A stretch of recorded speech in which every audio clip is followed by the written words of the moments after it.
Buongiorno a tutti, grazie di essere qui presenti oggi all'inaugurazione della mostra appunto Shame, European Stories, e anche del lancio in Italia della petizione europea lanciata dalla Fondazione Guido Fluri e dal progetto Justice Initiative. Ringrazio tutti quelli che parteciperanno oggi a questa conferenza nella sede qui di Emergency ONG Onlus per questa inaugurazione che accompagna, come dicevo appunto, il lancio ufficiale della raccolta di firme a sostegno della nostra petizione europea per combattere gli abusi.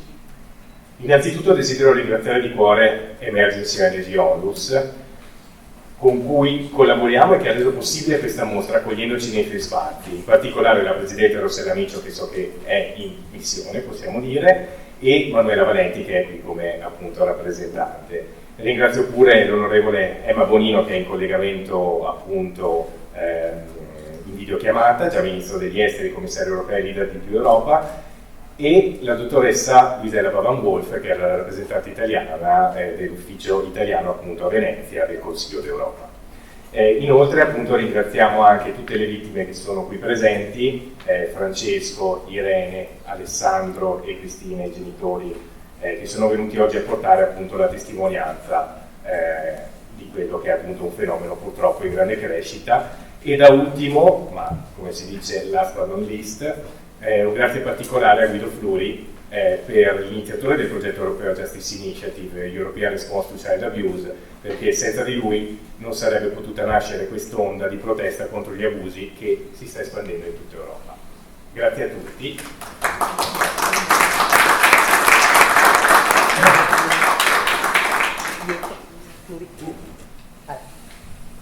Ora passo la parola appunto a Guido Fluri, che è l'iniziatore.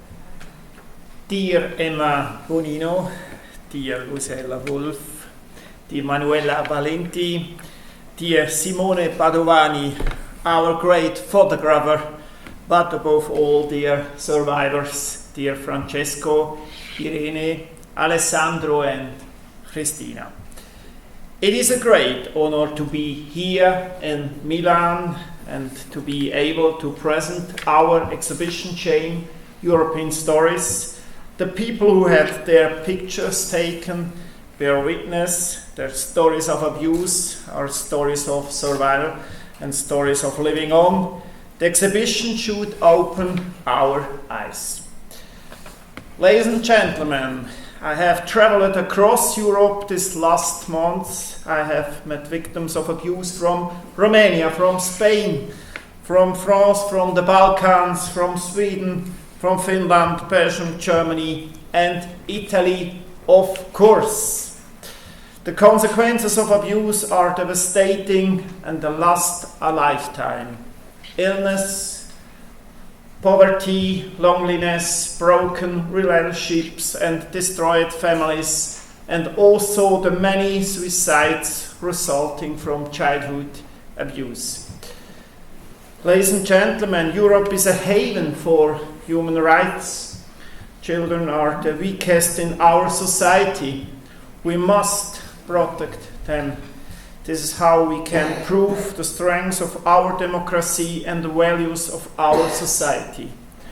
We know the tragedy of the abuses, and today the suffering has become much worse because of the internet. Ladies and gentlemen, Europe has become a hub for the trafficking of sexualized violence. This is where our Justice Initiative comes in. We have joined forces with key victims groups and child protection groups in each country. Thanks to this cooperation, we will and must, in the upcoming weeks, collect hundreds of thousands of signatures to improve the legislation in the EU. For this, we need Italy too.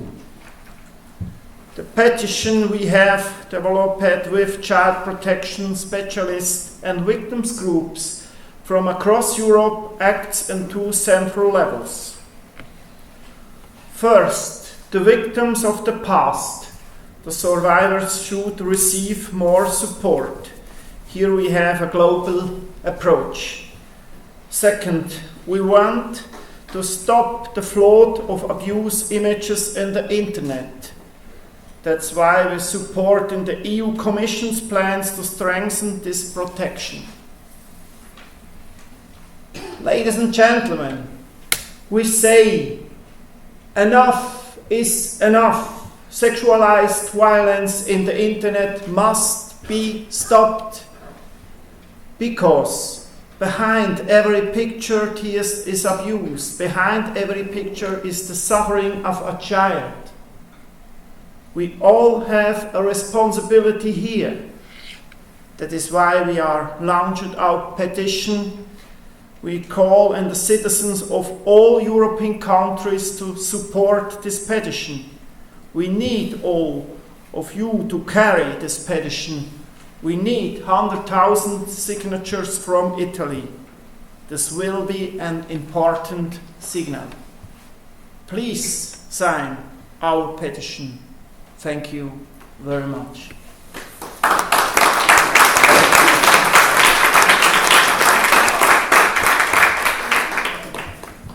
Ringrazio Guido Fluri per il suo discorso. La traduzione in italiano la trovate nella cartelletta che avevate sulla sedia. Ma di cosa stiamo parlando? Le cifre sono allarmanti. Solo l'anno scorso una manciata di società internet ha trovato 87 milioni di immagini e video di bambini abusati sessualmente. La maggior parte di essi era contenuta in messaggi online. Ma dal prossimo anno questo non sarà più possibile. La legislazione che consente alle aziende di individuare, segnalare e rimuovere volontariamente gli abusi sessuali su minori online scadrà proprio l'anno prossimo. Senza una nuova legislazione, tutti i rilevamenti di abusi sessuali su minori nei messaggi online saranno vietati. Con questa petizione chiediamo che l'Unione Europea assuma una posizione leader a livello globale, in modo da poter proteggere tutti i bambini e gli adolescenti e a rendere giustizia ai sopravvissuti. L'Unione Europea sta proprio ora discutendo una proposta di legge per rendere difficile o impossibile l'abuso dei minori online. Se questa proposta verrà accolta, avremo una legge rivoluzionaria che garantirà protezione da questi crimini per gli anni a venire. Essa prevede un obbligo per i fornitori di servizi online di prevenire, individuare, segnalare e rimuovere il materiale internet che ritrae atti di abuso sessuale su minori. Dovrà inoltre essere istituito un centro europeo per la prevenzione e la lotta contro gli abusi sessuali su minori, che fornisca assistenza e sostegno efficaci ai sopravvissuti in tutta l'Unione Europea. Dovranno essere garantiti meccanismi efficaci di denuncia di reati e l'impiego di strumenti investigativi efficaci per identificare le vittime. Bisognerà estendere il periodo di prescrizione penale per i casi di abusi sui minori e conformarsi alle pratiche e agli standard internazionali in maniera di riconoscimento, rivalutazione, misure di riparazione e scuse per gli abusi subiti in passato. Come ha detto poco fa Guido Fluri, la violenza sessualizzata su internet deve essere fermata. L'Unione Europea deve diventare lo scudo di cui i bambini hanno bisogno. Insieme, firmando la petizione, possiamo rendere internet e l'intera Europa sicuri per i bambini. Vi ringrazio per il vostro sostegno alla petizione.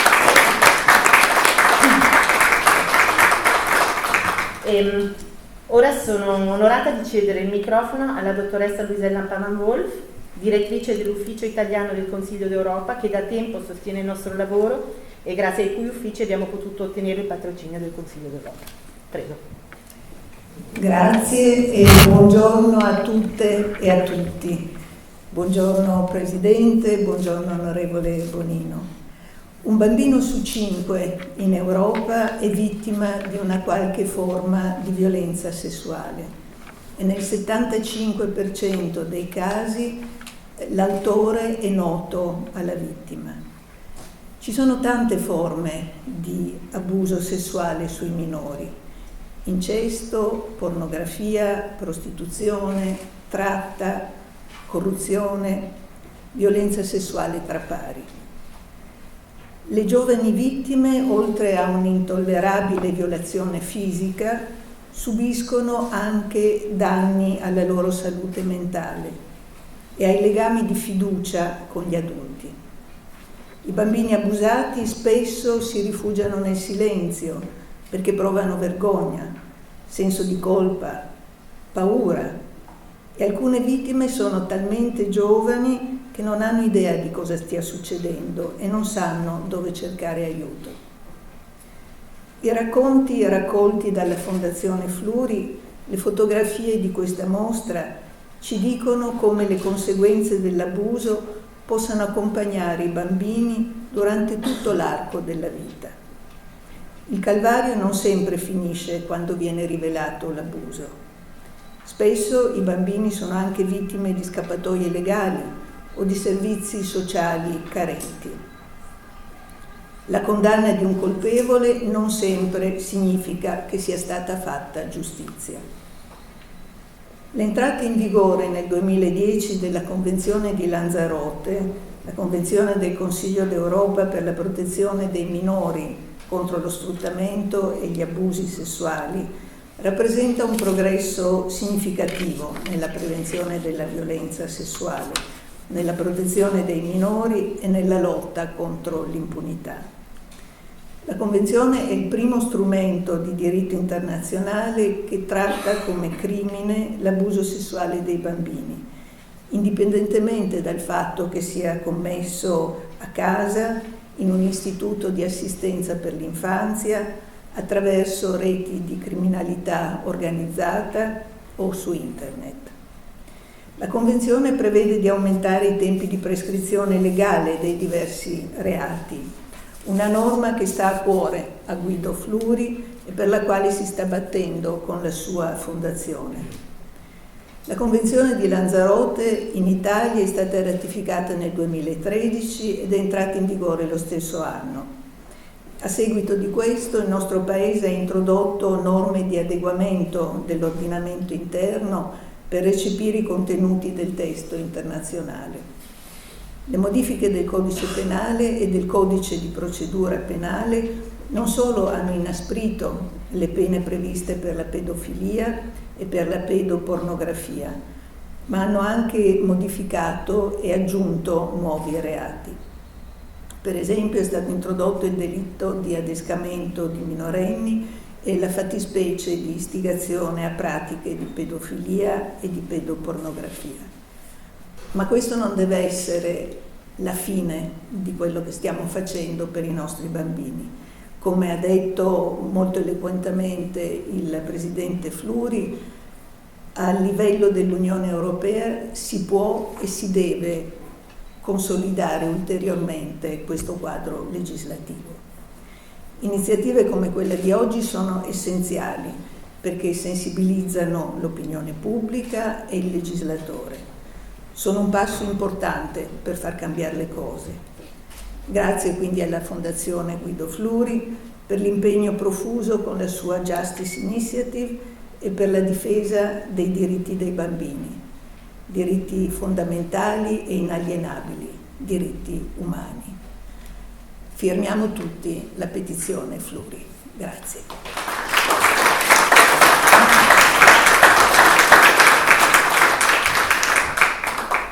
La ringrazio di cuore, dottoressa. Ora, in collegamento video, abbiamo l'onore di avere con noi la signora Emma Bonino, già Ministro degli Esteri, commissaria europea e leader di Più Europa. L'onorevole non ha certo bisogno di ulteriori presentazioni, le cedo quindi immediatamente la parola. Non si sente. Il microfono, grazie. Io? Ecco, ho attivato il microfono. Sì. Non so se mi sentite, io vi seguo dall'inizio e ho veramente pochissime cose da aggiungere rispetto alle richieste politiche della petizione, eccetera, eccetera, che sono veramente molto ambiziose, ammesso anche che siano fattibili, che non è detto. Ma io volevo invece attirare la vostra attenzione sull'importanza della fotografia. e quindi della mostra che state portando in giro. Ha detto un grande giornalista, a cui sarebbe bene, come dire, di questi tempi ricordare qualche parola, ci avrebbe molto da insegnarci su come viene trattata l'informazione o le fake news o tutto quello che volete. Diceva Arrigo Benedetti, appunto, che le fotografie si leggono, rimangono impresse, gli articoli si guardano. Da qui per me l'importanza della fotografia non solo per suscitare emozioni, ma per rendere, come dire, reale e realistico quello di cui parliamo. E io penso, sfogliando un po', che questo sforzo della Fondazione Curie di Emergency, evidentemente, possa portare anche lontano. Il problema sarà, come sempre, farla conoscere questa petizione, ricordando a tutti che secondo le regole del Parlamento europeo, così diverse da quello italiano, le petizioni hanno una scadenza che il Parlamento deve rispettare, così come le altre istituzioni europee. Come sapete, in Italia uno firma le petizioni, non se ne sa più niente quando è finita, normalmente finiscono in un cassetto a prendere polvere e non hanno nessun dato vincolante. In questo caso invece le istituzioni europee sono un po' più stringenti. Ma comunque quello che io vi volevo dire è che come i film, per questo insomma, i film, la fotografia è uno strumento fondamentale, anche se sappiamo tutti che l'emozione che suscita una fotografia di bambini, eccetera, eccetera, rischia di durare molto poco, perché arriverà un'altra tragedia, un'altra emergenza, per cui questo dato di memoria è il migliore viatico per avviare tutte le riforme anche un po' visionarie di cui avete parlato. Ora l'Europa, non lo so, ma il Consiglio d'Europa può assumere, credo, una leadership in questo senso, però rendetevi conto che eliminare questa pratica a livello, come si dice adesso, del globo terracqueo, sarà un po' difficile, diciamo così, o almeno che io possa dire. Questo non vuol dire tentare, o non vuol dire non tentare, bisogna tentare e arrivare fin dove si può. La fotografia, che finora non è mai stata apprezzata tanto come strumento anche di iniziativa politica, invece per me è molto molto importante. Così come ho visto recentemente una serie di film molto, secondo me, molto efficaci nella campagna che voi state promuovendo e che io spero vada a buon fine. Se ricordo bene, ma correggetemi voi, serve 1 milione di firme, no, alla petizione ma questo me lo potete correggere voi, divise paese per paese a seconda della popolazione e di vari criteri. Ma tutti questi dettagli li avete sicuramente in mano voi. Io dico solo che è importante, fondamentale, l'abbiamo sottovalutata, la memoria fotografica, che recentemente si affianca anche alla memoria cinematografica. L'insieme di questi due strumenti veramente ci può portare lontano. Quindi buon lavoro, immagino siate totalmente consapevoli della difficoltà di questa campagna, ma come l'importante è l'impegno. poi vediamo fin dove si può arrivare. Grazie del vostro lavoro fatto, attuale e immagino futuro. Grazie mille.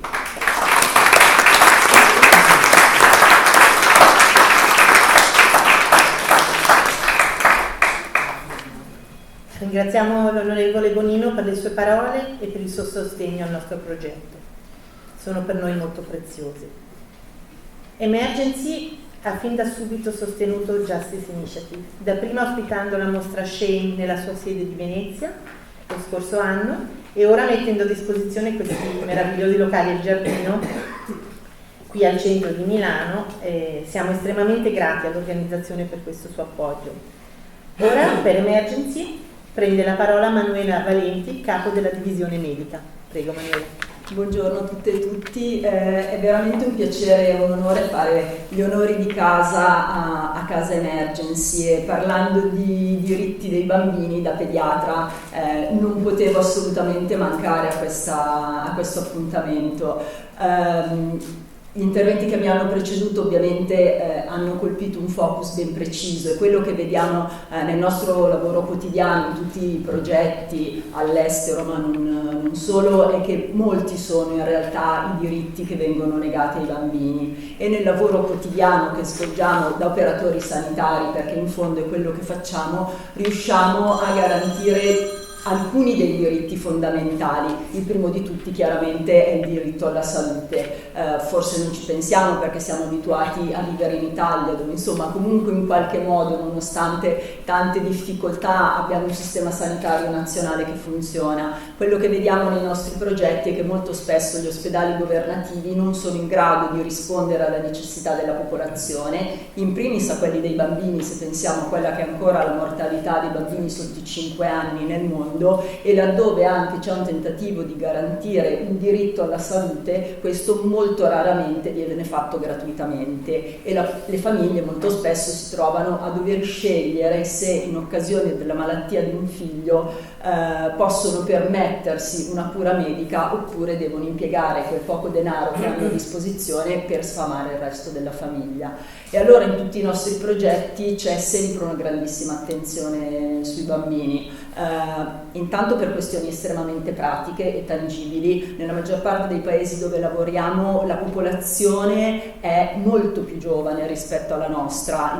Si stima che nella maggior parte dei paesi dal 40 al 60% della popolazione abbia meno di 18 anni, e questo vuol dire tantissimo, per non parlare del fatto che le vittime delle guerre sono nel 90% dei casi, e un terzo di questi sono bambini che stavano facendo le normali attività che dovrebbe fare un bambino, magari giocavano nel cortile di casa piuttosto che stavano andando a scuola. E allora una grande attenzione a loro in tutti i nostri progetti, la presenza di anche attività di formazione per il personale locale, proprio per avere un'attenzione particolare ai bambini, e una piccola attenzione anche su quelli che sono gli ambienti e i nostri ospedali, quindi degli ospedali colorati, degli ospedali a misura di bambino, dove diamo la possibilità anche alla mamma di accompagnare il figlio durante il ricovero, e vi assicuro che non è scontato tutto ciò che serve durante il ricovero, quindi le lenzuola, i pigiami e dei pasti caldi, e di nuovo non sono cose scontate in questi paesi, e sempre degli spazi gioco con bellissimi giardini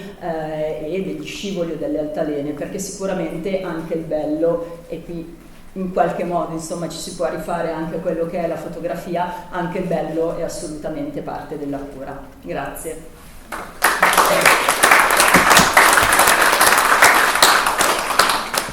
Grazie Manuela. E ora mi appresto a mostrarvi un videomessaggio molto significativo per la nostra campagna. Esso ci è infatti pervenuto da Hans Zollner, teologo e religioso, considerato uno dei maggiori esperti religiosi nel campo della tutela degli abusi sessuali, in particolare nella Chiesa Cattolica. Dal Centro per la Protezione dell'Infanzia della Pontificia Università Gregoriana alla Pontificia Commissione per la Tutela dei Minori, Zollner è molto attivo in questo ambito.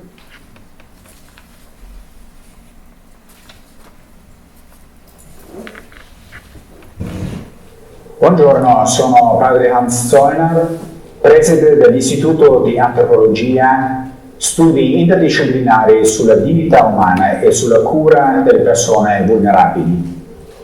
Come istituzione accademica appartenente alla Pontificia Università Gregoriana di Roma, ci occupiamo della formazione di safeguarders in tutto il mondo e siamo impegnati in un'opera di sensibilizzazione e formazione di persone per la prevenzione degli abusi. Siamo anche coinvolti nell'organizzazione di incontri internazionali che permettono di accrescere la consapevolezza sui vari tipi di abuso sessuale, soprattutto in questo momento in cui la tecnologia è diventata parte integrante della nostra vita quotidiana. La lotta contro gli abusi sessuali è una guerra che si combatte su più fronti e nella società odierna la diffusione di materiale che strumentalizza sessualmente dei minori, il cybergrooming, il cyberbullismo e la sextortion sono forme di abuso largamente diffuse nel settore digitale. Già nel 2017, in collaborazione con altri, il nostro istituto ha organizzato a Roma, presso la nostra università, il Congresso Mondiale Dignità dei Bambini nella Era Digitale, per presentare ricerche su questo crescente fenomeno e suggerire modi per prevenirlo. Tra le terribili rivelazioni emerse in quell'occasione, si stimava che nella sola Europa circa 57.000 casi riguardassero la distribuzione di materiale di sfruttamento sessuale sui bambini e nell'internet, ottenuto con la forza o con ricatto. Oggi, a 6 anni di distanza, si può solo immaginare quante altre migliaia di innocenti abbiano subito questa forma di abuso sessuale. Ci troviamo dunque di fronte a un punto di passaggio.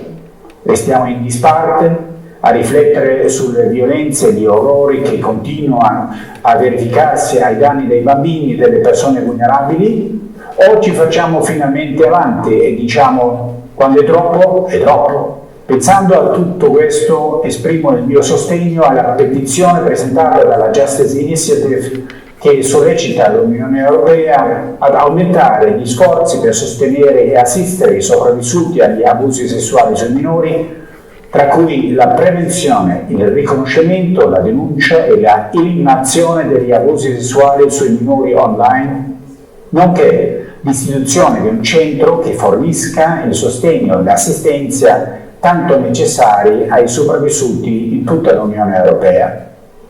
Le istituzioni civili, non governative e religiose non possono combattere questa battaglia da sole. Solo lavorando insieme possiamo creare un mondo più sicuro per i bambini e le persone vulnerabili.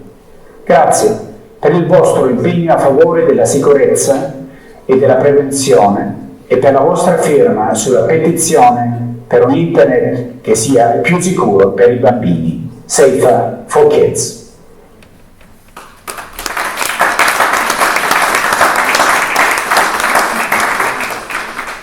Ringraziamo Padre Zollner per questa testimonianza.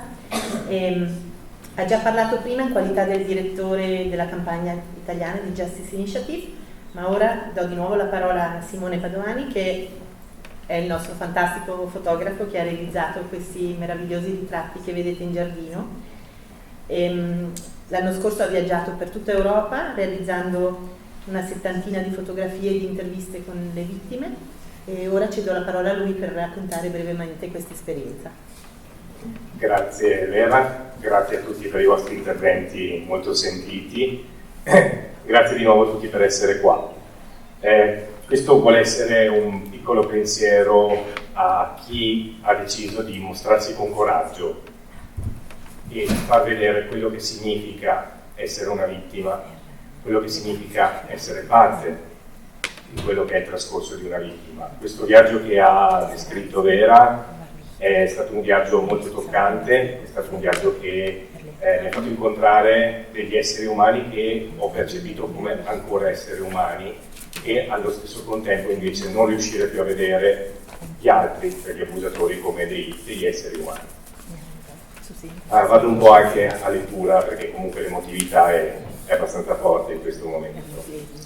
Come dicevo, questa esposizione, appunto, Shame, European Stories, è una parte integrante del progetto Justice Initiative, è patrocinato dal Consiglio d'Europa e si propone di raccogliere quindi le storie di vittime di abusi e maltrattamenti in tutta l'Europa.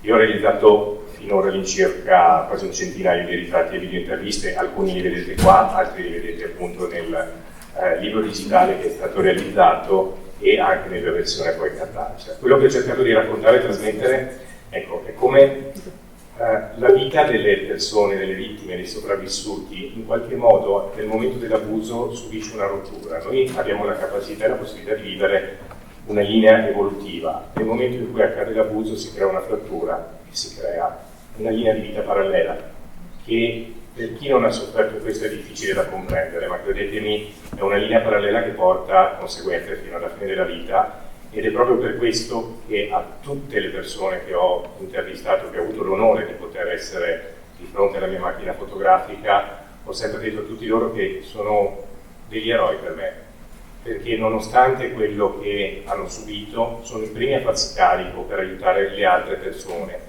Chi altri sta soffrendo ulteriormente e sta continuando a soffrire appunto abusi e maltrattamenti. Quindi questo vuole essere assolutamente un ringraziamento da parte mia a voi in primis, perché senza di voi tutto questo non sarebbe stato possibile. Il vostro coraggio è incommiabile, quindi grazie ancora di cuore, perché altrimenti non saremmo qui oggi.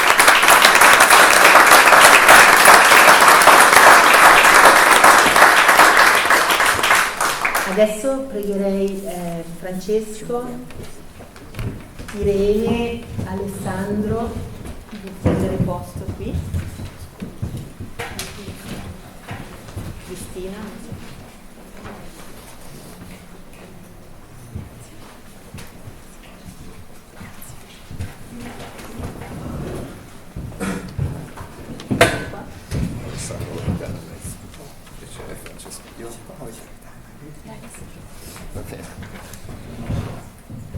Sono sempre molto schivo io. I loro volti sono tra quelli che vedete esposti sui cavalletti fuori in giardino. Sono gli eroi di cui parlava Simone poco fa. Francesco Zanardi, sopravvissuto e presidente di Rete l'Abuso, è qui per rendere la sua testimonianza ed esprimere il suo sostegno alla petizione. Prego, Francesco. Io ho scritto 2 righe. Ho 11 anni, sono seduto su una vecchia sedia d'ufficio che vedo enorme. Sono nel sottoscala della parrocchia di Spotorno. Il prete arriva, fa il simpatico dicendo qualcosa, ma io sono così impegnato a guardare la radiolina che ho smontato che neppure faccio caso al fatto che mi fa alzare dalla sedia, si siede al mio posto e mi riaccomoda sui suoi pantaloni di velluto. Attirerà la mia attenzione solo nel momento in cui apre i bottoni, cala la cerniera dei miei pantaloni e inizia. Da 13 anni lavoro con i sopravvissuti, come me, e offrendo loro, oltre all'assistenza dei nostri legali, il confronto, la comprensione utile a maturare il proprio trauma, imparando a gestirlo, a conviverci, perché si può fare. Rappresento come unica associazione sul territorio italiano circa 2300 persone, tutte vittime di abusi sessuali, in particolare da parte del clero cattolico, e ho difficoltà per questo a parlare solo del mio caso, quando invece 13 anni sul campo mi danno consapevolezza del problema di un sistema italiano che produce vittime e lo fa perché è uno Stato connivente e complice. Il prodotto di tutto ciò è suicidio, droghe, alcol, emarginazione sociale, malattie di origine psicosomatica, eccetera. Io stesso ho subito in 5 anni 9 operazioni per un tumore al colon di origine psicosomatica. Moltissimi dei nostri assistiti hanno problematiche analoghe. Per questo la Rete l'Abuso coglie con molta positività la petizione di Justice Initiative, che punta al raggiungimento di un'efficace soluzione che colmi i vuoti legislativi specifici che ogni Stato membro ha al suo interno, in modo tale da prevenire con strumenti efficaci e, quando necessario, soccorrere chi è sopravvissuto, evitando, come accade oggi, che questo rimanga abbandonato dall'indifferenza della società e dello Stato, che non risponde da anni neppure alle richieste delle associazioni.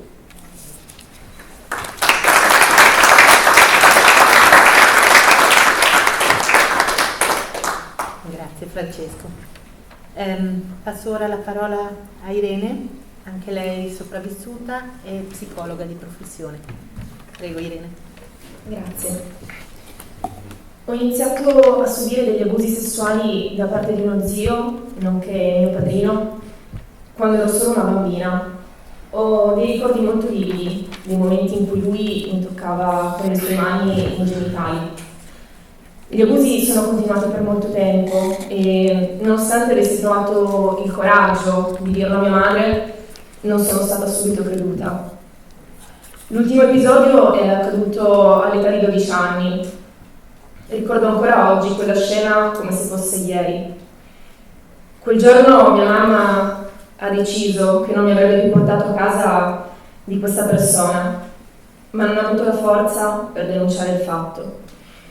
La stessa noncuranza l'ho ricevuta dalla neuropsichiatra infantile dell'ospedale Regina Margherita di Torino, presso il quale ero seguita per anoressia nervosa. Si cercavano le cause di questo malessere nel rapporto con mia madre. E così per anni mi sono ritrovata a soffrire senza saperne il motivo. Soffrivo e basta. Pensavo semplicemente di essere io il problema e per questo di non meritare di vivere. Ho passato lunghi e intensi periodi di solitudine, nell'angoscia più infima, e ancora oggi mi chiedo dove abbia trovato la forza per farcela. Spesso ho pensato che ad aiutarmi da lassù ci sia stata la mia nonna paterna, l'unica che mi avrebbe difeso in questa situazione se solo fosse rimasta ancora in vita. Oggi che ho superato il mio trauma e che sono diventata una psicologa, definisco questo tipo di abusi un vero e proprio omicidio psichico.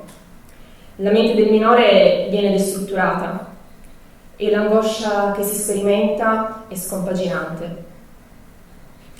Per questo motivo, molte vittime, private della propria identità psicologica, tentano un suicidio come gesto estremo per annientarsi del tutto, perché vivere come un fantasma all'interno di un corpo non è vita. Da poco è nata nella nostra famiglia una bambina e se mi chiedete se io mi sento tranquilla, la risposta è no. Questo parente non solo non è mai stato preso da parte dai familiari, non è nemmeno mai stato processato e continua a muoversi a piede libero all'interno delle nostre famiglie. Qualcuno ha tentato di allontanarlo, ma comunque è una persona libera ad oggi. Io penso che si possa anche parlare di giustizia riparativa, però quello che ho visto finora non è stata alcuna forma di giustizia. Per questo motivo vi chiedo di firmare e di divulgare la petizione europea lanciata da Justice. Gli abusi sessuali continuano a perpetrarsi e a mietere vittime e la responsabilità è di tutti, perché chi decide di non agire laddove sia possibile farlo si sta schierando dalla parte del carnefice. Prossimamente partirà anche una campagna di raccolta firme in Italia per chiedere una modifica della legge italiana. Vi chiedo di aiutarci anche qui, con la vostra firma. Se negli ultimi anni si è posta maggiore attenzione a reati di questo tipo, non abbiamo ancora fatto sufficienza e anche le competenze del personale ospedaliero sono ancora molto precarie. Grazie.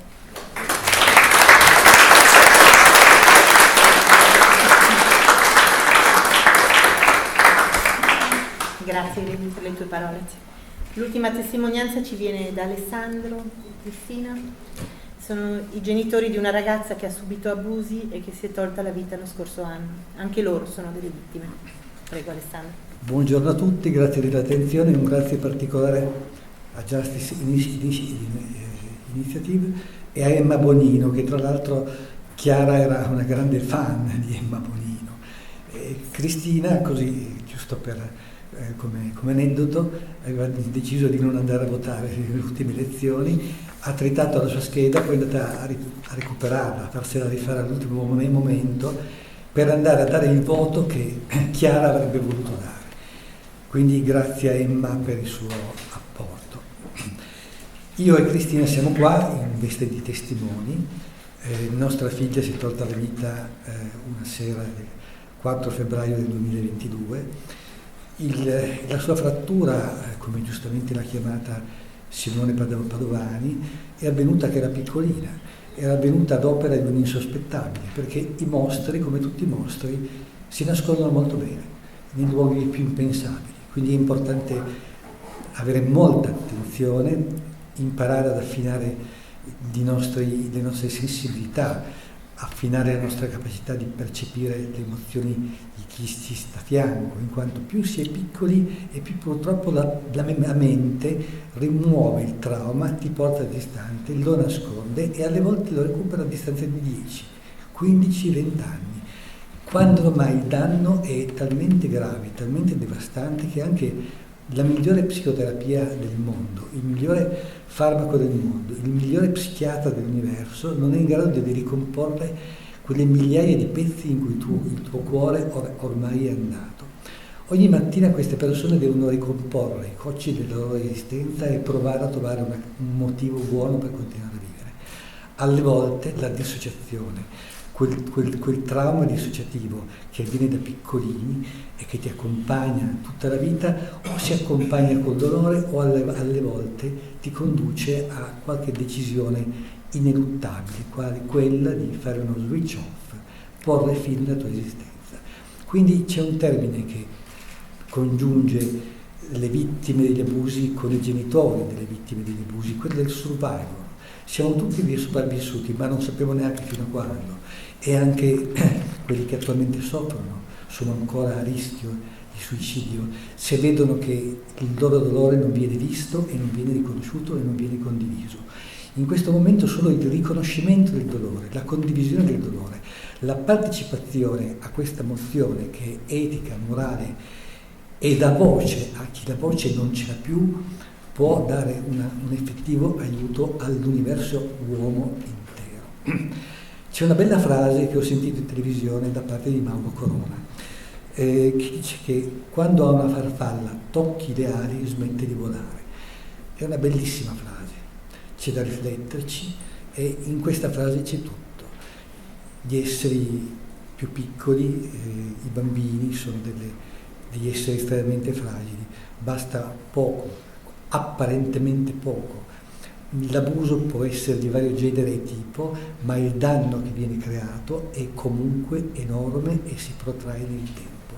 Quindi grazie a Justice Initiative, grazie a Simone Padovani che ha affinato una tecnica fotografica giustamente messa in risalto da Emma Bonino, ma unitamente a una tecnica psicologica che consente di farti emergere le emozioni più profonde, e non è cosa da poco. Grazie a Irene che mi ha fatto conoscere Simone Padovani, che sono tutte e due delle grandi persone, e che Irene, nonostante il suo dolore, è qua a portare una testimonianza che è fondamentale, e quindi anch'io mi unisco a questo piccolo coro nel dire che è importante che questa manifestazione, queste idee vengano diffuse e che la nostra firma vada a unirsi a milioni di altre firme per dare giustizia e voce a chi voce non ce l'ha più. Grazie.